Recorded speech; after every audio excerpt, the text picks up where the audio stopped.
What's up guys, it's Enzo and we're back with another Mobile Legends hero guide. And this time it's the brand new fighter Zhong, the Black Dragon. Zhong's unique passive and extreme crowd control skills will dominate the game easily. If you have unlocked this hero and yet have no idea about the best way of playing him, then look no further. So without further ado, let's go.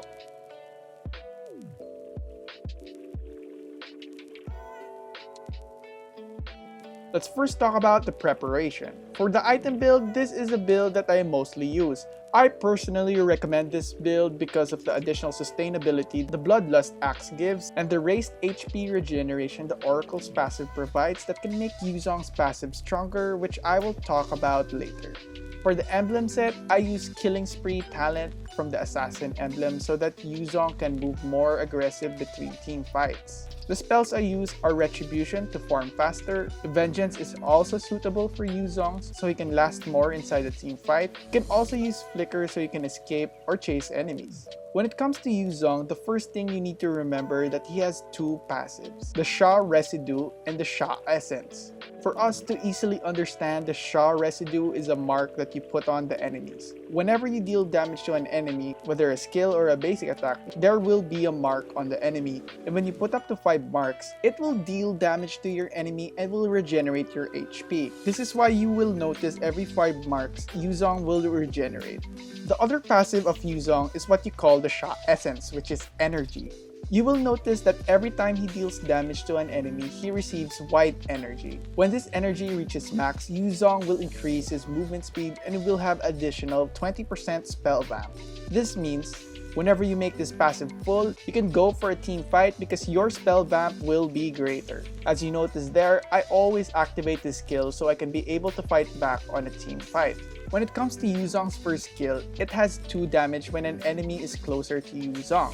The damage is smaller, but if you were hit by the edge, the damage will be higher. Aside from that, if you hit an enemy on the edge, 2 marks of his passive will be added. That's why, as much as possible, you must hit the edge to instantly have 2 marks. For Zhong's second skill, whenever he hits an enemy, your basic attack will deal more damage.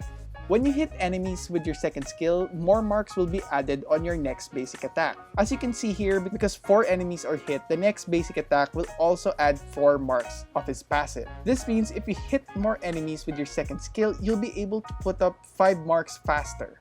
Aside from that, your next basic attack will deal more damage when your enemies are hit by his second skill. Remember, it will work on jungle monsters and minions.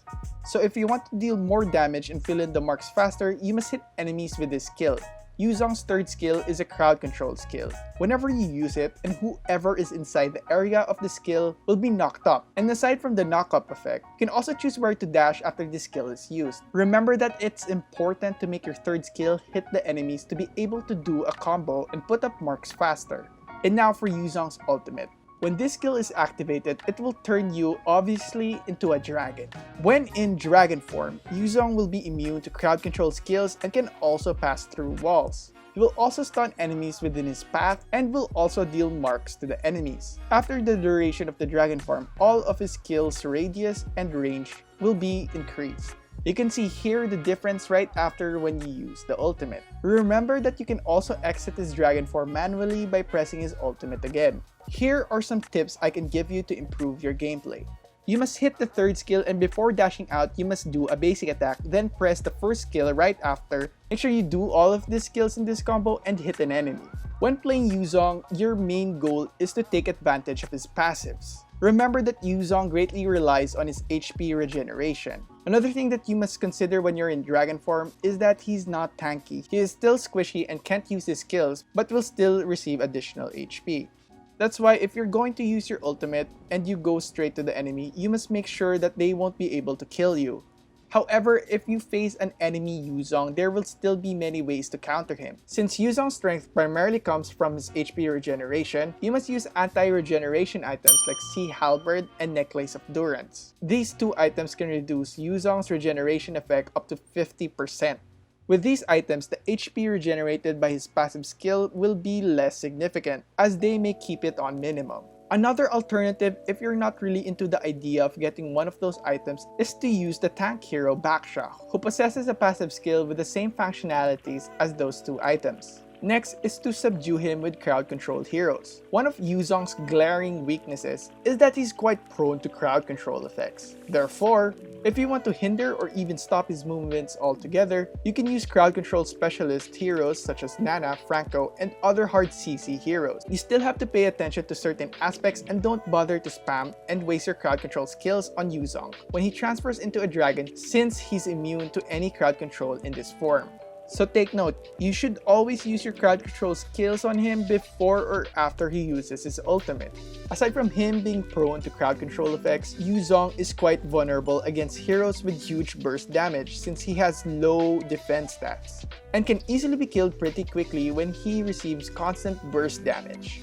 You may want to use agile heroes like Hayabusa or Claude to dodge Zhong's fatal blows with ease. This will give Zhong users a hard time since he won't be able to gain the Sha essence, thus he'll have some trouble in restoring his HP. So that's pretty much it. So what do you guys think? Leave your thoughts in the comment section below, and don't forget to like, subscribe, hit the bell icon, and don't forget to visit yugatech.com/gaming for more news, tips,